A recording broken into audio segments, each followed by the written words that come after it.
अस्सलाम वालेकुम नाज़रीन, मैं हूं ज़मीर हैदर और आप देख रहे हैं प्रोग्राम पब्लिक पल्स। नाज़रीन, मुल्क में सियासी सूरत हाल तो आप रोज़ाना ही देख रहे हैं और ज़्यादा जो परेशान कुन सूरत हाल है वो शायद सियासत से भी बढ़कर मुल्क की मईशत की सूरत हाल है।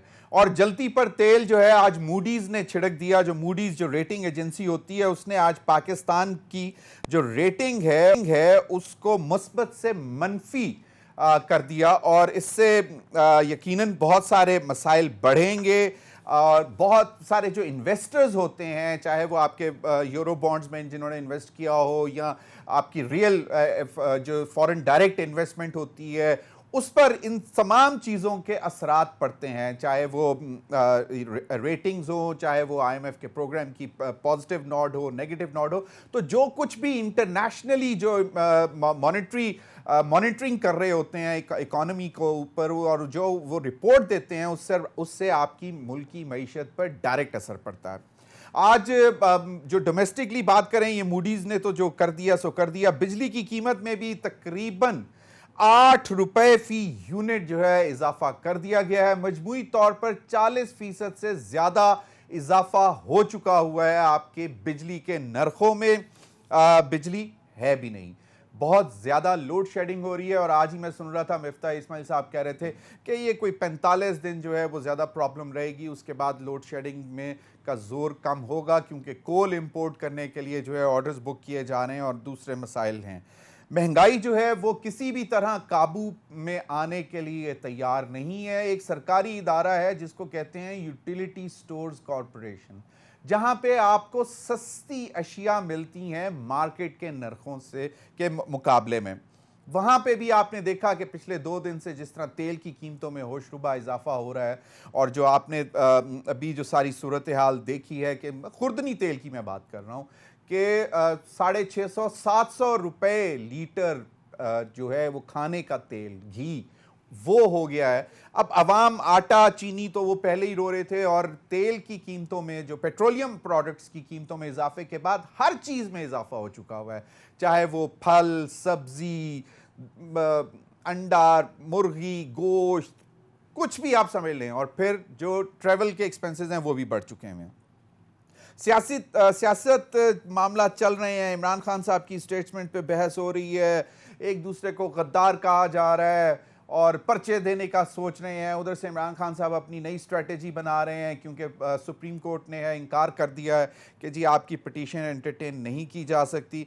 इस तमाम सूरत हाल में अवाम का क्या फ़ायदा है या अवाम को क्या नुकसान बर्दाश्त करना पड़ रहा है, इस पर बात करना चाह रहे हैं। मेरे साथ में मौजूद हैं शब्बर जैदी साहब, साबिक चेयरमैन एफबीआर भी रहे हैं, माहिर मौशियात हैं और बड़ी गहरी नज़र रखते हैं। बहुत बहुत शुक्रिया शब्बर जैदी साहब आपके वक्त का। जैदी साहब, एक तो ये बता दें कि ये मूडीज़ ने जो किया है इसके पीछे रीजंस क्या हैं और इसके अब असरात क्या पड़ेंगे हमारी मईशत पर? सलामकुम जी, बात यह है कि मूडीज ने कोई मतलब ऐसी बात नहीं है कि पाकिस्तान के साथ पहले नहीं हुआ। पाकिस्तान 2018 में भी नेगेटिव लिस्ट में था और उससे पहले भी नेगेटिव लिस्ट में रहता रहा है। वो इसलिए होता है लिस्ट में नेगेटिव में, जब आपके रिजर्व की पोजीशन काफी नीचे चली जाती है तो मूडीज उसको नेगेटिव लिस्ट में ले जाता है। ये खतरे की बात, अच्छी बात नहीं है मगर खतरे की बात नहीं है। मतलब ये इससे हम पहले भी जाते रहे हैं और निकलते रहे हैं, मगर ये बात आपकी दुरुस्त है कि इससे हमारी जो कॉस्ट ऑफ बोरोइंग है, जिस रेट पर हम फॉरेन करेंसी बोरो करते हैं वो महंगी हो जाती है, फॉरेन इन्वेस्टमेंट की शरह रुक जाती है। तो ये एक हकीकत है जो आपने बयान की, इसमें कोई डाउट नहीं है। मगर जो मैं आपका प्रीएम्बल सुन रहा था, जो आपने सारी बातें की कि ये हो गया, ये हुआ, ये हुआ, ये हुआ, तो मैं तो उसको एंजॉय कर रहा था बेसिकली। अच्छा। क्योंकि मैं इसलिए एंजॉय कर रहा था कि ये तो ये तो होना ही था ना जी। और अगर आपको मेरी बात का अंदाजा हो कि मैंने 5-6 महीने पहले ही ये कहा था कि पाकिस्तान एक बैंकरप्ट कंट्री है और ये इस तरह नहीं चल सकता। जब उस वक्त लोगों ने बड़ी शोर शराबा किया था।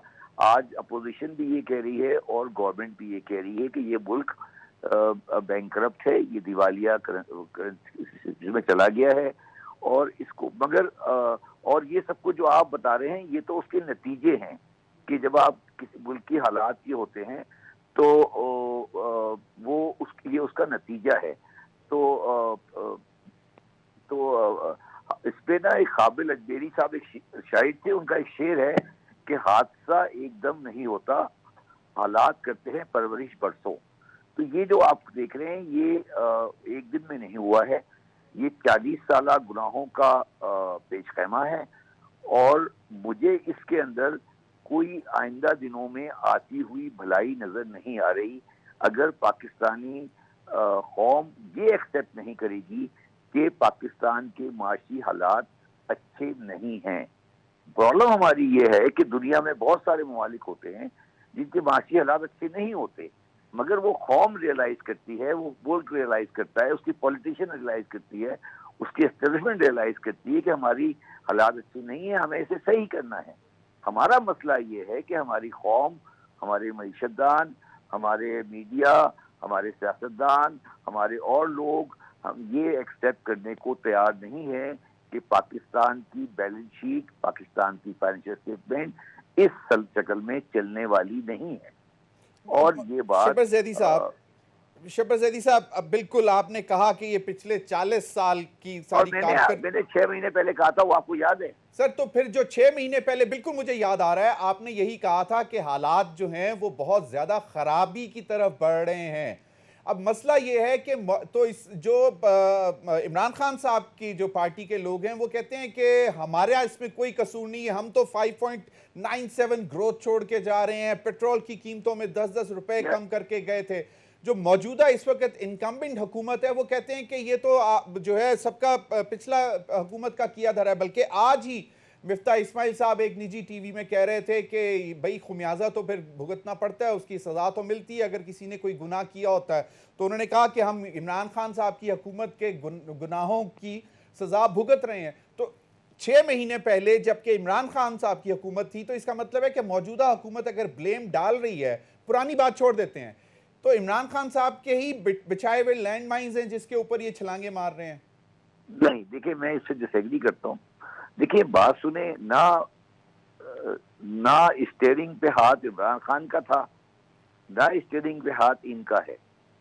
पाकिस्तान की मईशत के हालात ऐसे हैं कि एक ट्रक है जिसका इंजन खराब हो गया है और वो पहाड़ी से नीचे की तरफ उतर रहा है और इंजन नहीं चल रहा मगर वो नीचे की तरफ जा रहा है। तो जो बंदा स्टीयरिंग पे बैठा है वो ये समझ रहा है कि मैं ट्रक को चला रहा हूँ। ट्रक नीचे की तरफ जा रहा है, उसके एक तरफ पहाड़ है और एक तरफ खाई है और वो नीचे की तरफ जाता जा रहा है। तो ना ये माशी सूरत हाल कभी इमरान खान के काबू में थी, ना ये माशी सूरत हाल आज इनके काबू में है, ना इमरान खान से पहले इनके काबू में थी। ये पाकिस्तान एक ऐसा माशी बुरान का शिकार है जो कि बेलगाम है और ये लोग समझते हैं कि इनका लगाम पर हाथ है, ये बेवकूफ हैं और ये लोगों को बेवकूफ बना रहे हैं। पाकिस्तान की मईशत, मैंने आपको दोबारा कहा, आप मेरी बात को सीरियसली नहीं ले रहे क्योंकि आप एक बिल्कुल इमीडिएट बात करना चाहते हैं। मैं आपको सिर्फ समझाने की कोशिश ये कर रहा हूं कि 1970 के बाद से, जिस दिन बांग्लादेश हमारे से अलग हुआ है, उसके बाद से आज 2022 के 2 जून तक पाकिस्तान की मईशत किसी दिन भी अच्छी नहीं रही और पाकिस्तान ग्रेजुअली अपनी मईशत की तबाही की तरफ जा रहा है। ये चीज दीवार पे लिखी हुई है, अगर आपको नजर नहीं आ रही तो आपकी मर्जी है। सही शब्बर ज़ैदी साहब, बिल्कुल सही आपने फरमाया। अब आप मुझे बताएं कि आप कह रहे हैं कि पिछले 40-50 साल से किसी के कंट्रोल में नहीं थी, लोग हम समझ रहे थे कि जो पॉलिसी मेकर्स हैं उनके कंट्रोल में है। तो क्या सरमायादारों के कंट्रोल में थी, बिजनेसमैन के नहीं, किसी कंट्रोल में नहीं थी। देखिए मेरी बात सुने, कुछ ना कोई तो पॉलिसी मेकिंग पे बैठे हुए थे ना लोग। नहीं, पॉलिसी मेकिंग कहाँ हुई? आप मुझे बताएं ना कि पिछले 50 साल में कोई प्लानिंग कमीशन था, कोई प्लान था? आप यही तो मैं कह रहा हूँ, आप बताइए ना मुझे पॉलिसी मेकिंग कब थी? हम तो साल के साल हम तो उस तरह काम कर रहे हैं कि एक दिन रोटी कमाई, आपको खाना खाया, बंद किया, सुबह चले गए।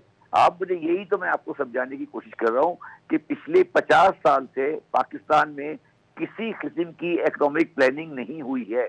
पाकिस्तान का आखिरी 5 ईयर डेवलपमेंट प्रोग्राम 1970 में खत्म हो गया उसके बाद से पाकिस्तान में कोई इकोनॉमिक प्लानिंग नहीं है। Pakistan day to day base पे चल रहा है और ये तो जो आज हो रहा है ये होना ही है, मगर इंशाल्लाह ताला आप परेशान नहीं हो, इसको हम ही ठीक करेंगे, हमें पता है कैसे सही करना है इसको। सर कोई अच्छी खबर बता दें फिर कि क्या बेहतरी आ सकती है, क्योंकि आज मिफ्ता इस्माइल साहब की एक ट्वीट में पढ़ रहा था जिसमें उन्होंने कहा गुड न्यूज, मतलब फ्लैश उन्होंने किया good news, the terms and conditions for refinancing of RMB 15 billion deposit by Chinese banks about $2.3 billion have been agreed. Inflow is expected shortly after some routine approvals from both sides. This will help shore up our foreign exchange reserves. इससे ज्यादा बेशर्मी की बात क्या होगी पाकिस्तानियों के लिए कि हम ये कह रहे हैं कि हम दिवालिया हैं और एक बड़ा वाली दुकान वाला हमारे यहाँ डिपॉजिट रखवा रहा है, ये हमारे लिए बड़ी गुड न्यूज है। यही कह रहे हैं ना हम, जो मिफ्ता इस्माइल साहब ने कहा है सर, मैंने यार मेरी बात सुनो ना, तुम्हें भी कह रहा हूँ, अपने लिए भी कह रहा हूँ ना, हम वो बेशरम कौम है, हम वो बेशरम कौम है जो कर्ज लेके कह रहे हैं कि बड़ा खुशी की बात है हमने कर्ज मिल गया हमें। हम वो बेशरम लोग हैं, हम वो बेगैरत लोग हैं जो हम ये कह रहे हैं कि हमें कर्ज मिल गया, ये बड़ी खुशी की बात है। यही कह रहे हैं ना मिफ्ता इस्माइल, यही कह रहे हैं कि हमें डिपॉजिट मिल गया, ये पाकिस्तान के लिए बड़ी खुशी की बात है, हम बेगैरत हैं, बेशरम हैं, हमें खुद कमाना नहीं आता और हमें कर्ज मिल गया, ये बड़ी खुशी की बात है। हम तो दिवालिया हैं मगर बड़ा वाली दुकान वाले ने हमें कर्ज दे दिया। यही कह रहे हो ना, अंग्रेजी में लिखा है, मैंने उर्दू में बोल दिया आपको। सर यही है ना सर यही है ना, तो अब क्या परेशानी है तुम्हें? परेशानी मतलब आप वो मुझे तो लगा शायद आप मिर्जा गालिब का शेर सुनाने लगे हैं कि वो कर्ज की पीते थे और जो भी। जी मैं वही कह रहा हूँ ना, मेरा सवाल सिर्फ ये है जमीर साहब, बात बड़ी सिंपल सी है, समझने की कोशिश करें। पाकिस्तान का इस वक्त हाल ये है कि आप कह रहे हैं कि मुझे खुशी इस बात की कि मुझे कर्ज मिल गया, यही है ना, डिपॉजिट कर्ज भी नहीं मिला, ये कर्ज नहीं है, ये सर मुझे ये बताएं, चले मैं एग्री कर जाता हूं कि ये बहुत ही बेशर्मी की बात है कि हम इस बात पर खुश होने की कोशिश कर रहे हैं, लेकिन इससे कोई इमीडिएट इंपैक्ट आएगा? एटलीस्ट कम से कम रुपी डॉलर पैरिटी में बेहतरी आएगी, हमारा रुपया मुस्तहकम होगा, डॉलर का जो फ्लाइट ऑफ डॉलर कैप था वो रुक जाएगा, क्या होगा? क्या मतलब अगर कुछ ना कुछ गुड न्यूज जो लिखा है इन्होंने, चले वो मैं मानता हूं कि हमें मतलब ये कि कर्ज लेके भी हम खुश हो रहे होते हैं, वो नहीं होना चाहिए, ये खुशी की बात नहीं है, लेकिन इसका कुछ इंपैक्ट तो होगा। मेरी बात सुनो ना, एक बंदा कैंसर के मरीज से मर रहा है ना, तो उसको आप एक दर्द का इंजेक्शन दे देते हो, थोड़े दिन में ठीक हो, थोड़ा 2-4 घंटे गुजर जाते हैं ना उसके। जब एक बंदा कैंसर से मर रहा होता है तो उसको आप कैंसर दवा देते हो कि यार तुम इंजेक्शन लगा देते हो, 3-4-5 दिन 10 दिन उसके अच्छे गुजर जाते हैं, यही है ना। तो ये भी वही केस है, $1-2 बिलियन आएंगे, 3-4 दिन अच्छे गुजरेंगे, अभी कोल का इंपोर्ट का बिल भी आना है, अभी कुकिंग ऑयल का बिल भी आना है। तो भाई बात आप भी वही कर रहे हो ना जो इस्माइल और सब लोग कर रहे हैं कि यार मेरी बात सुनो, पहले ये कबूल कर लो कि यार ये दुकान नहीं चल सकती।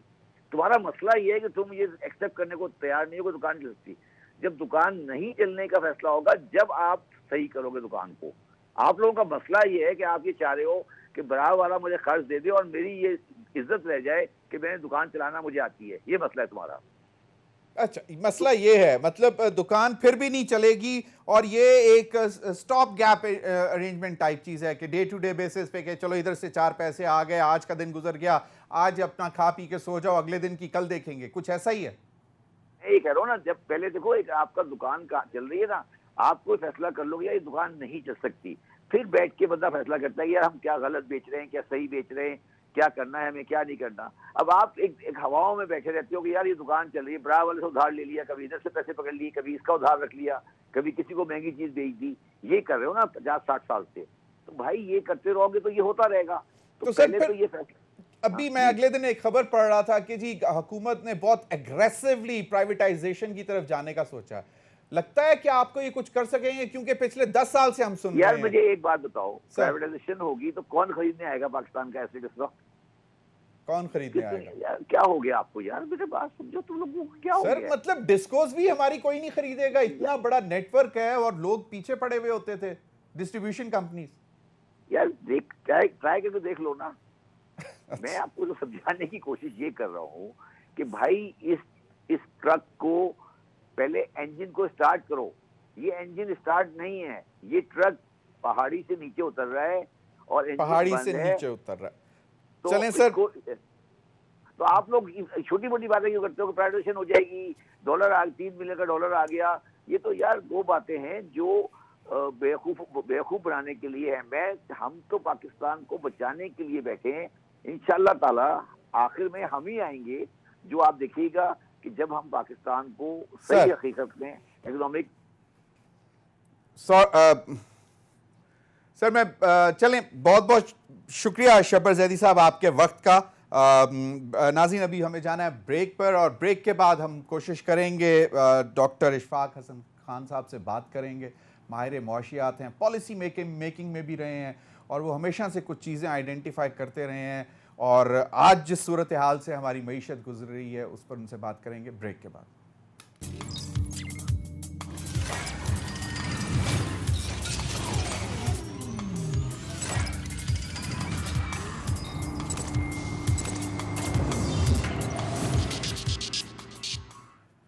वेलकम बैक नाजरीन डॉक्टर इशफाक हसन खान साहब मेरे साथ मौजूद हैं। प्रिंसिपल हैं NUST, national university of science and technology, माहिर मुआशियात हैं, और पिछली हुकूमतों में एडवाइस भी करते रहे हैं, पॉलिसी मेकिंग में भी रहे हैं, बजट मेकिंग में भी रहे हैं।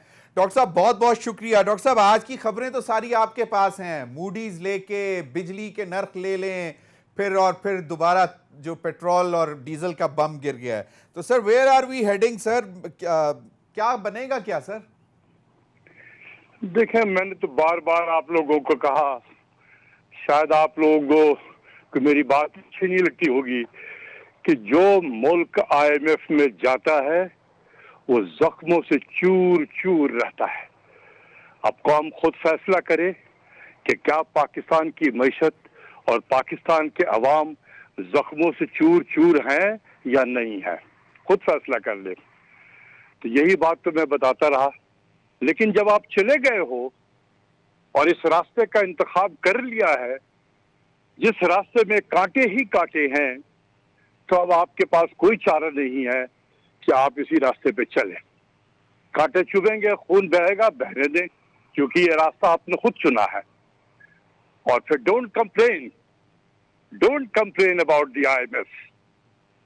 उसने तो अपना काम करना है, आपने उसके साथ एग्रीमेंट साइन किए हुए हैं, तो आप जो साइन किए हुए हैं तो आप भुगते फिर उसको। तो इसलिए आज जो मेरे कैलकुलेशन के मुताबिक पेट्रोल में कोई 50 रुपए का फर्क था, तो 30 पहले निकाला और अभी 30 रुपए और बढ़ा दिया है। तो मेरे ख्याल में पेट्रोल में जितना बढ़ाना था वो बढ़ा दिया, लेकिन अभी डीजल में मजीद 20 रुपए की गुंजाइश है। आज भी 30 बढ़ा है, तो अभी 20 रुपए और भी गुंजाइश है, जो मेरे ख्याल में कुछ दिनों में उसको भी बढ़ा देंगे। बिजली की कीमत भी बढ़ाई गई है। बजट भी हमने IMF के साथ जो है वो डिस्कस कर लिया है गालिबन। तो ये बेसिकली प्रायर एक्शन से 7th रिव्यू को मुकम्मल करने के हवाले से सर। तो वो अब ये हुकूमत जो है वो 7th रिव्यू को मुकम्मल करने के लिए ये प्रायर एक्शंस जो हैं वो उसको पूरा कर रही है, to the satisfaction of the IMF staff. Doctor साहब जब वो कहेंगे हाँ इन्होंने बिल्कुल पूरी तरीके से पाकिस्तानी अवाम का तेल निकाल दिया है और हमारी सेटिस्फैक्शन है, तो फिर उन्होंने बजट को भी देखना था कि बजट में जो अहदाफ उन्होंने दिए हैं बनाकर, हमने वो अहदाफ रखे हैं कि नहीं। अगर वहाँ भी सेटिस्फैक्शन है तो मेरा ख्याल है कि 7th रिव्यू हो जाएगा मुकम्मल, और वो उसको बोर्ड में ले जाएंगे कि पाकिस्तान की अथॉरिटीज ने अपने अवाम का तेल निकाल दिया है, तो अब जो है इनको बिलियन डॉलर दे दिया जाए। अब बिलियन डॉलर के लिए सर मिफ्ता इस्माइल साहब के हवाले से मैं देख रहा था कि IMF की शर्त यह है कि जो पेट्रोल है वो 270 रुपए फी लीटर होना चाहिए आइंदा 2 महीने में। इसका मुझे इल्म नहीं है कि क्या कैलकुलेशन है और किस तरीके से कैलकुलेशन की है उन्होंने। हो सकता है कि उन्होंने ये भी कहा होगा कि 30 रुपया जो है पेट्रोल की कीमत तो बढ़ा रहे हो इंटरनेशनल मार्केट के हवा। हालांकि इंटरनेशनल मार्केट में अब यूक्रेन के इस सैंक्शन की वजह से कि ऑयल पे भी यूरोप ने जो सैंक्शन लगाया है, यूरोपियन यूनियन ने, तो तेल की कीमतें जो है शायद गालिबन 120-121 रुपया $121 बैरल पे पहुंची है। लेकिन मत भूलें कि आज जो हम भुगत रहे हैं इसका नाम है रजा बाकर इफेक्ट। रजा बाकर इफेक्ट, और यह है एक्सचेंज रेट की डिवैल्यूएशन। मतलब आईएमएफ के प्रोग्राम, उसके बाद रजा बाकर एज ए पर्सन, और फिर वही स्टेट बैंक को गिरवी रखवा देना। ये इसका नाम है रजा बाकर इफेक्ट, या डिवैल्यूएशन कह लो, या इसका नया नाम जो मैंने पॉइंट किया है वो है रजा बाकर इफेक्ट। रजा बाकर इफेक्ट।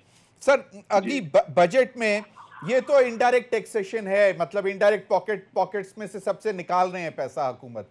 अब बजट में क्या सुनने में आ रहा है कि इनकम टैक्स के रेट्स, मतलब टैक्स रेट्स बढ़ाई जाएंगे, ड्यूटी रेट्स बढ़ाए जाएंगे, तो फिर बनेगा क्या? मतलब ये किस तरह चलेगा मामला? आपकी इंडस्ट्री का क्या बनेगा? बिजली नहीं, गैस नहीं। देखो भाई, मुर्दे पे 10 मन मिट्टी और डाल दो, उसको किसकी सेहत पे क्या असर पड़ेगा? जब काम पिस चुकी है उस पर और डाल दो बोझ, कुछ टैक्स के हवाले से बोझ डालो, क्या असर पड़ेगा? ये अवाम फिर भी इसी तरीके से गुजारा करती रहेगी, इसके पास ऑप्शन तो नहीं है ना। तो अभी तो जो बजट में आएगा, तो जब बजट आएगा तो फिर देखेंगे कि उसमें क्या क्या करना है। बात यह है कि ये प्रोग्राम आईएमएफ का one of the toughest programme ever given to any country in the world, और ये सारा सियासी प्रोग्राम होता है, ये सबसे सख्त है। आप भुगते, ये सबसे सख्त प्रोग्राम है आईएमएफ का। जी, मैंने तो नहीं देखा कभी किसी भी मुल्क में इतना ब्रूटल तरीके से, जो ब्रूटल की इंतहा है, ब्रूटलिटी की इंतहा है ये। डॉक्टर साहब, आप भी जाते रहे हैं, आईएमएफ से नेगोशिएट करते रहे हैं, आप बजट मेकिंग प्रोसेस में रहे हैं, मतलब आप तो उस हाल में भी रहे हैं जब हम वी वेंट न्यूक्लियर, और उस वक्त कहा जा रहा था कि जी पाकिस्तान बस खत्म, तबाह। और मुझे याद है सरताज अजीज साहब थे, उनसे मैंने पूछा था तो उन्होंने कहा था कि don't you worry, there is one thing and that is parallel economy. तो वो आज कहाँ है या नहीं है? वो नहीं, पैरेलल इकोनॉमी है, चलती रहेगी, लेकिन पैरेलल इकोनॉमी जो है आपको कितना लाइफ दे सकती है, कितना आपको। पैरेलल इकोनॉमी एक गरीब इकोनॉमी होती है बेसिकली। ठीक है, ये छोटे छोटे छावड़ी वाले हैं, ये है दुकानदार है, जो टैक्स नेट में नहीं है, वो चल रहा है इसी तरीके से, वो चलते रहेंगे। लेकिन जो हमारी फॉर्मल इकोनॉमी है वो श्रिंक होती जाएगी, इनफॉर्मल बढ़ता जाएगा। तो टैक्स आपको कहाँ से मिलेगा? इनफॉर्मल से मिलेगा या फॉर्मल से मिलेगा? फॉर्मल से। तो फॉर्मल श्रिंक होती जाएगी, इनफॉर्मल बढ़ेगा जो टैक्स नेट से बाहर है। तो आप फिक्र देखें कि आपके लिए रेवेन्यू के मसाइल होंगे, एक्सपेंडिचर के तो हम बादशाह लोग हैं, हमें कोई परवाह नहीं है कि मुल्क के पास डॉलर है या नहीं है, लेकिन हम सैर तफरी उसी तरीके से करते हैं। हालांकि बांग्लादेश ने अपने मुल्क में पाबंदी लगा दी है कि कोई वजीर बाहर नहीं जाएगा दौरे पे। हम तो माशाअल्लाह हर में ही बाहर फिर रहे होते हैं और बड़े बड़े डेलीगेशन के साथ जाते हैं, एज इफ कि हमारे पास डॉलर की कोई कमी नहीं है।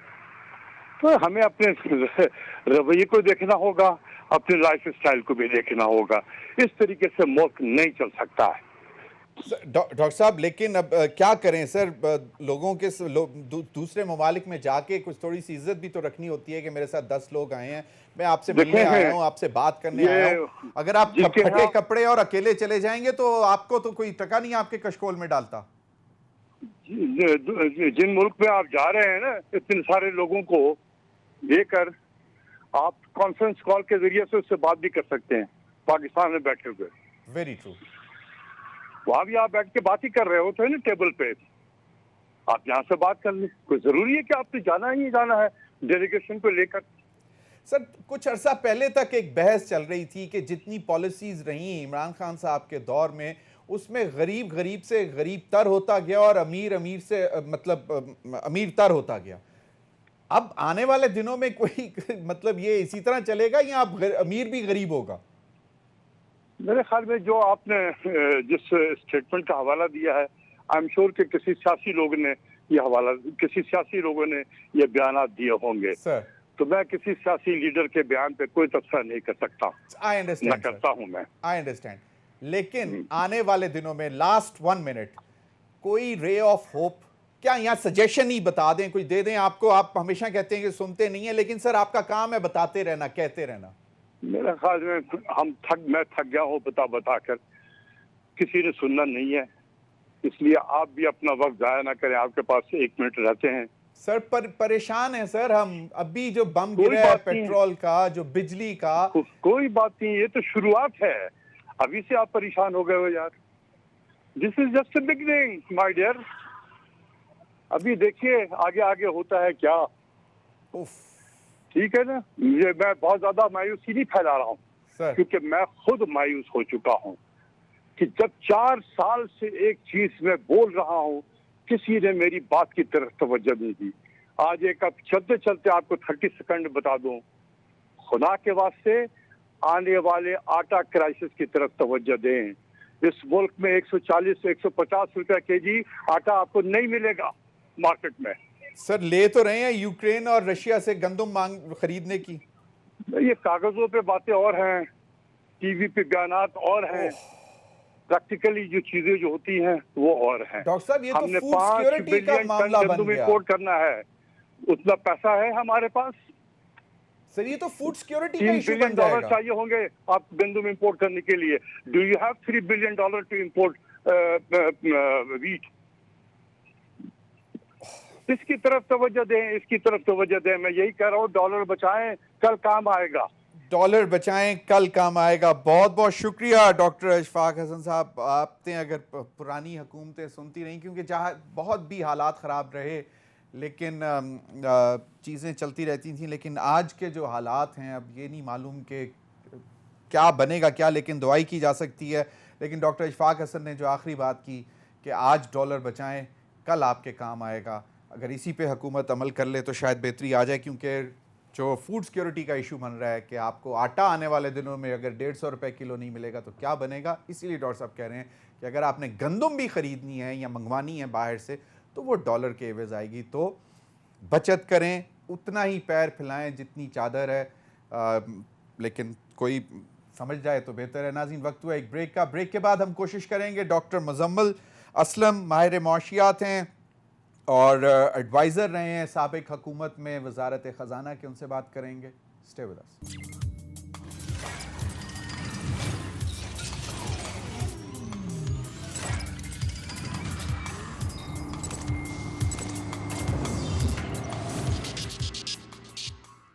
वेलकम बैक नाजरीन।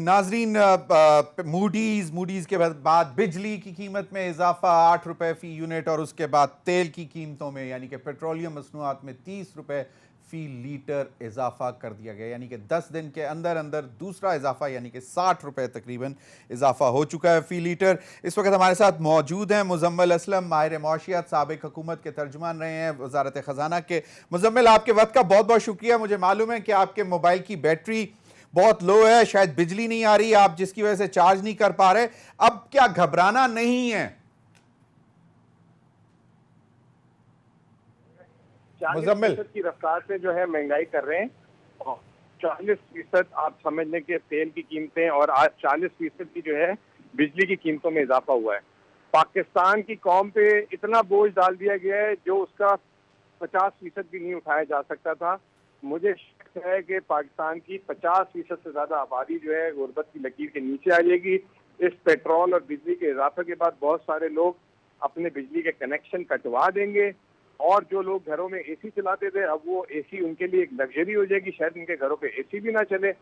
और साथ साथ जितनी भी मसनूआत है जो बिजली से बनती है और जो दुकानों और मार्केटों में डीजल के थ्रू जाती है, ट्रांसपोर्ट के थ्रू, उनकी कीमतों में होशरुबा इजाफा हो जाएगा।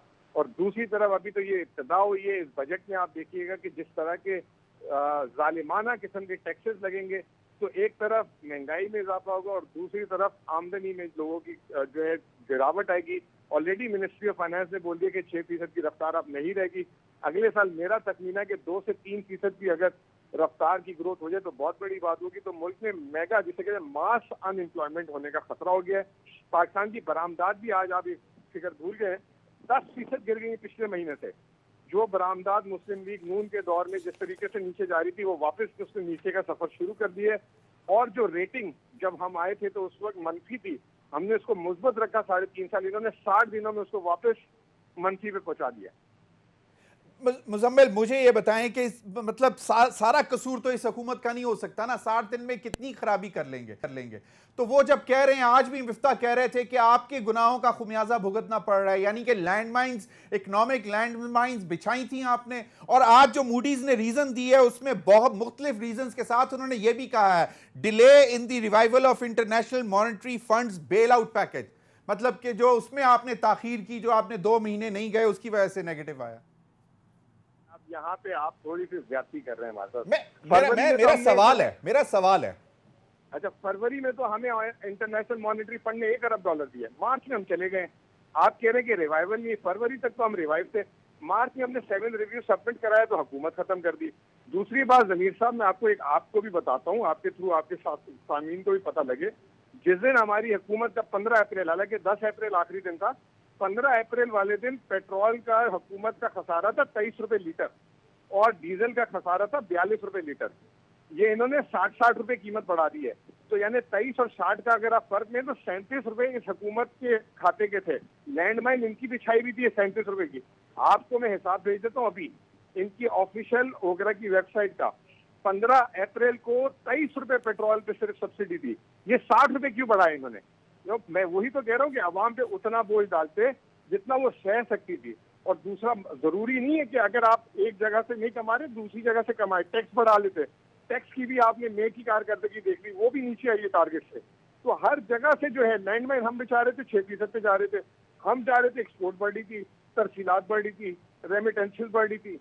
वो कौन सी लैंडमाइन थी ऐसी जो इनके लिए हमने बिछा दी? ये सिर्फ बहाने कर रहे हैं। Muzammil, correct me if I am wrong, you are trying to tell me कि इंटरनेशनल जो क्रूड ऑयल की प्राइसेस हैं वो इतना जो है वो नहीं डिमांड करती जितना हमने बढ़ाई है। की समझ नहीं है, अकल नहीं है इनके अंदर। जिस दिन हमने छोड़ा था उस दिन आलमी मार्केट में खाम तेल आज भी उसी रेट पे है। सही। लेकिन खाम तेल से जो चीजें बनती हैं, जैसे आटे से सूजी बनती है, गंदम से सूजी बनती है, आटा बनता है, इस तरह खाम तेल से डीजल पेट्रोल बनता है। आलमी मार्केट में पिछले 40 दिनों में डीजल और पेट्रोल की कीमत जो है बहुत ऊपर गई है। ये बार बार इमरान खान लैंडमाइन, इनको इतना तो पता नहीं है। फिर 20 रुपए की कदर गिरा दी इन्होंने पकड़ कर। तो तीसरा चीज ये कि इन्होंने IMF में जाकर हाँ ना में जो है अपने इलेक्शन खेलने के चक्कर में इन्होंने बेड़ा गर्क करा दिया।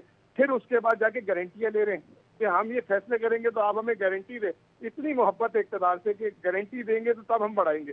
ये पहली दफा हमने सुना कि गारंटी किससे ले रहे थे? वो जो नेशनल सिक्योरिटी काउंसिल से मांगे जा रहे हैं, अच्छा, अदालतों से जाके मांगे जा रहे हैं। इसको आप ये लैंडमाइन का हिस्सा है नहीं। मुजम्मिल, तो अब क्या है, मतलब ये तो जो सूरत हाल बन रही है, मतलब 47% मिफ्ता इस्माइल के देखें हमारे स्टेटमेंट छोड़ने, फरवरी में जब वो कहता था कि मैं आऊंगा 100 रुपए का पेट्रोल कर दूंगा, 8 रुपए जो है बिजली में कम कर दूंगा, 8 रुपए उल्टा बढ़ा दिए पकड़ के। इसका मतलब इन्हें कुछ पता ही नहीं था ना। इनको तो दुनिया जहां का पता ही नहीं था, इनको तो सिर्फ एक चीज पता थी कि हमें किसी तरीके से अंदर घुसा दो सिस्टम में। लेकिन वो घुसे तो इनके हाथ पैर। मुजम्मिल, ये कैसे हो सकता है कि पार्लियामेंटेरियंस, वही जो पार्लियामेंट में बैठे हुए थे, जो डिफरेंट कमेटीज में बैठे हुए थे, फाइनेंस की कमेटी में, पेट्रोलियम की, एनर्जी की कमेटीज में इनके ही लोग बैठे हुए थे, वो कह रहे थे कि हमें नहीं मालूम था। आप बताएंगे? आप मुझे बताएं, 30 मार्च से पहले लोड शेडिंग थी इस तरह की? पिछले साल भी तो गर्मी आई थी, इस साल भी तो गर्मी आई। आलमी मार्केट में LNG की 1 साल से बढ़ी हुई है, उस वक्त तो ऐसा नहीं था। वो भी आप कह देंगे हमने बंद कर दिया सारा कुछ। मतलब आप सोचे तो सही कि मतलब हर चीज सुबह उठते ही दो काम है हमारे वजीर खजाना को, एक वो इमरान खान पे डाल देते सब और एक वो अमीरों पे डाल देते। अब सोचे वो दिमागी हालत क्या हो गई है। वो कह रहे हैं पेट्रोल और डीजल अमीर आदमी इस्तेमाल करते हैं इस मुल्क। आप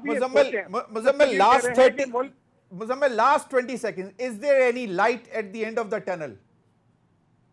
So ये गवर्नमेंट का जितने दिन है, you will see मैसिव किस्म के जो है ना आवाम को झटके मिलेंगे। मैं तो समझता हूँ कि इन्होंने आज जो कीमतें बढ़ाई हैं, लोगों को घर से निकलने के काबिल भी नहीं छोड़ा। बहुत बहुत शुक्रिया असलम साहब। नाज़रीन, आपने हमारे तीनों माहिर मुआशियात की गुफ्तगू सुनी। अल्लाह बेहतर करेगा इंशाल्लाह, और उम्मीद कभी भी नहीं छोड़नी चाहिए। और लेकिन मुश्किल हालात हैं, मुश्किल औकात हैं। अब कुछ सियासतदानों को भी सोचना चाहिए कि क्या इतनी कशीदगी और जो इस वक्त सूरत हाल बन रही है उसका पाकिस्तान मुतहम्मिल हो सकता है इन मौशी हालात में। इसी के साथ इजाज़त दीजिए, अब तक के लिए इतना ही इजाज़त, अल्लाह हाफ़िज़।